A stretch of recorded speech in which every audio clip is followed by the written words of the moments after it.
এটা কতটা বাস্তবসম্মত যে বিচার শেষ করে শেখ হাসিনাকে ফাঁসিতে ঝুলিয়ে তারপরে নির্বাচন?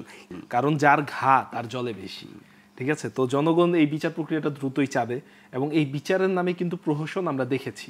ওই যে এলাকায় এলাকায় যে মামলাগুলো করা হয়েছে, সেই মামলাগুলো কি পরিমাণ গণমামলা করা হয়েছে, সেই মামলাগুলো কি পরিমাণ রাজনৈতিক বিদ্বেষ থেকে করা হয়েছে, অভ্যুত্থানের পরে যে মামলা হয়েছে এবং প্রত্যেকটা জায়গায় মামলাগুলো নিয়ে বাণিজ্য করা হয়েছে এবং সেই মামলাগুলো কারা দিয়েছেন?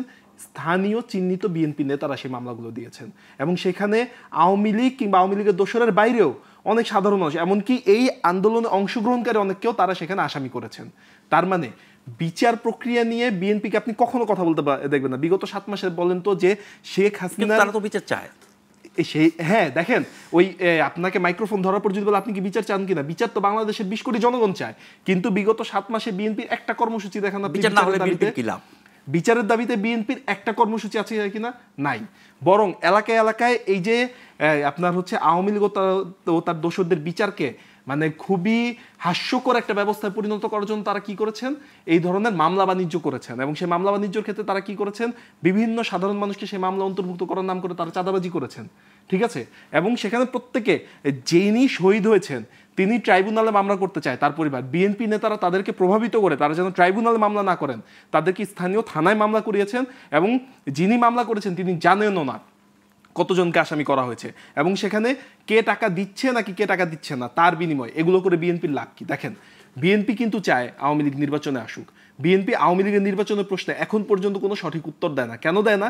কারণ প্রতিপক্ষ হিসেবে বিএনপির আওয়ামী লীগকে ফেস করা অনেক বেশি সহজতর, কারণ তারা যে মাফিয়া সিস্টেম তৈরি করেছে, মাফিয়া সিস্টেমে তারা জানে খেলাটা কি। বিগত 15 বছর তারা যে মাফিয়াতন্ত্রের হিস্সা থেকে বঞ্চিত হয়েছে, তারা এখন সেই হিস্সাটা চায়। তারা চায় না যে এই মাফিয়াতন্ত্র ভেঙে পড়ুক, তারা নতুন করে তার অংশগ্রহণ করতে চায় এবং তারা মনে করে যে প্রতিপক্ষ হিসেবে আওয়ামী লীগকে তারা ফেস করতে পারে, কারণ আওয়ামী লীগ আরেকটা মাফিয়া দল। তার মানে এক মাফিয়ার আরেক মাফিয়াকে ফেস করা সহজ। মাফিয়া কখনো পিপলকে, কখনো জনগণকে ফেস করতে চায় না।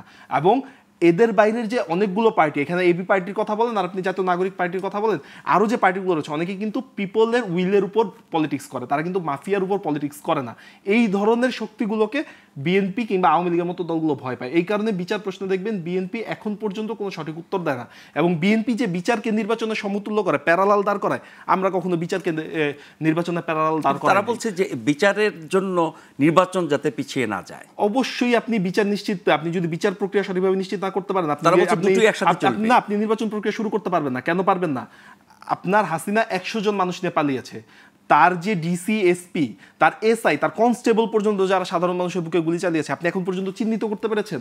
এখন পর্যন্ত আপনি দেখেন, আমরা যদি 2000 শহীদের কথা বলি, এই 2000 শহীদকে হত্যার সাথে নিশ্চয়ই অন্তত 2000 পুলিশ জড়িত। অন্তত আপনি এখন পর্যন্ত বলেন তো কয়টা পুলিশের বিরুদ্ধে মামলা হয়েছে?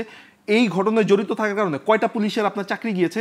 তার মানে সাধারণ মানুষের বুকে যে পুলিশের গুলি করেছে তারা এখন পর্যন্ত পুলিশের চাকরিতে বহাল রয়েছে, অনেকের প্রমোশনও হয়েছে, অনেকের বদলিও হয়েছে, ঠিক আছে? তার মানে এই যে মানুষগুলো, এই যে অপরাধীগুলো কিন্তু এখন এই সিস্টেমে বিদ্যমান। আপনি বলুন তো, এই সিস্টেমের বিদ্যমান এই মানুষগুলো, আপনি তো নির্বাচন করতে গেলে এদেরকেই তো লাগবে, এদেরকে দিয়েই তো আপনি নিরাপত্তা ব্যবস্থা নিশ্চিত করবেন নির্বাচনের। আপনি কিভাবে আশা করেন তারা আপনাকে একটা ফেয়ার ইলেকশন দিবে?